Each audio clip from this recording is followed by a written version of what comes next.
এই তাহলে best phone কোনটা? ওপো এর দুটো ফোন নিয়ে আজকে খোলাখুলি কথা বলবো। একদিকে আছে পাওয়ারফুল ব্যাটারির রাজা ওপো K13 5G, আর অন্যদিকে স্টাইল আর পারফরমেন্সের মাস্টার ওপো Reno 8 5G।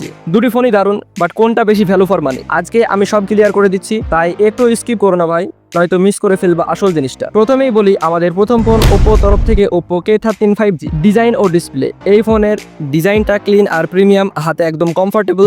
মানে সামনে পাচ্ছেন 6.67 ইঞ্চিস অ্যামোলেড ডিসপ্লে, ব্রাইট আর কালারফুল। ভিডিও বা গেম দুটোতেই মজা লাগবে। পারফরমেন্স, এখানে আছে স্ন্যাপড্রাগন 6 Gen 4 চিপসেট, সাথে 8GB র্যাম আর 128GB storage. Daily use, social media, gaming সবই স্মুথ। ক্যামেরা, পিছনে রয়েছে 50 মেগাপিক্সেল প্লাস 2 মেগাপিক্সেল ক্যামেরা, আর সামনে রয়েছে 16 মেগাপিক্সেল সেলফি ক্যামেরা। ডে লাইটে ফটো ভালো আসে, ভিডিও কল বা রিল বানানোও চমৎকার। এবার বলি ব্যাটারি ও চার্জিং নিয়ে। এই ফোনে আসল পাওয়ার 7000 mAh এর ব্যাটারি, চার্জ দিলে প্রায় 49 ঘন্টা কল, 15 ঘন্টা ভিডিও আর 10 ঘন্টা গেমিং। সাথে রয়েছে 80 ওয়াটের সুপার ফাস্ট চার্জিং, যা মাত্র কিছু সময়ে ফুল চার্জ করে দেয়। এই ফোনটির এক্সট্রা ফিচার্স, কুলিং সিস্টেম আছে ভালো, খুব তাড়াতাড়ি ফোনটিকে গরম হলে ঠান্ডা করে দিতে পারবে। 5G সাপোর্ট, ডুয়েল সিম, ফিঙ্গারপ্রিন্ট আনলক সবকিছু একদম আপ টু ডেট। এই ফোনটা কিছু কিছু খারাপ দিকেও আছে, যেমন ওজন বেশি লাগতে পারে। 7000 mAh এর ব্যাটারির কারণে ফোনটি একটু হাতে ভারী লাগে।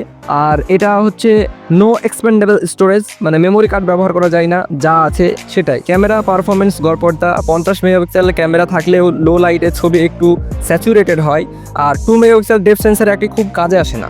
এবার আমাদের 2 number phone Oppo Reno 8 5G। Design ও ডিসপ্লে, ফোনটাতে আছে একটা সুন্দর ইউনিবডি ডিজাইন, যেটা দেখতে খুব স্টাইলিশ আর আকর্ষণীয়। 6.43 inches full HD AMOLED display, রঙগুলো খুবই ঝকঝকে আর প্রাণবন্ত।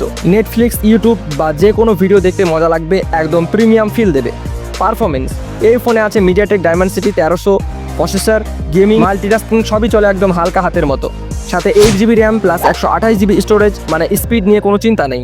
ক্যামেরা, পিছনে রয়েছে 50+8+2 ট্রিপল ক্যামেরা, আর সামনে রয়েছে 32 megapixel selfie camera. Dual Sony flagship sensor থাকার কারণে কম আলোতেই দারুণ ফটো আসে। আলট্রা নাইট ভিডিও, রাতেও স্পষ্ট ছবি তুলতে পারো। ব্যাটারি ও চার্জিং, 4500 mAh এর ব্যাটারি গড়ে একদিন অনায়াসে চলে, আর 80 ওয়াটের সুপারফাস্ট চার্জিং তো আছেই, মাত্র কয়েক মিনিটেই ব্যাটারি ফুল।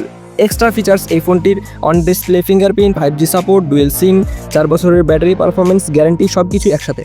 তো কথা হচ্ছে কাকে বেছে নেবেন? আপনি যদি চান বিশাল ব্যাটারি, লম্বা ব্যাকআপ আর বাজেটে অলরাউন্ডার, তাহলে ওপো K13 5G আপনার জন্য। আর যদি চান একটু বেশি premium look, camera, focused performance আর ফাস্ট চার্জিং, তাহলে ওপো Reno 8 5G হতে পারে আপনার পারফেক্ট চয়েস। ভিডিওটা যদি ভালো লেগে থাকে তাহলে একটি লাইক মেরে দাও, আর নিচে কমেন্ট করে বলো K13 না Reno 8 কোনটি তোমার ফেভারিট। আর হ্যাঁ, এমন আরও দারুণ টেক রিভিউ যদি দেখতে চাও তাহলে এখনই সাবস্ক্রাইব করো তোমার প্রিয় take channel box out zone. দেখা হবে পরের ফাটাফাটি রিভিউতে, ততক্ষণ ভালো থাকবেন, সুস্থ থাকবেন, আল্লাহ হাফেজ।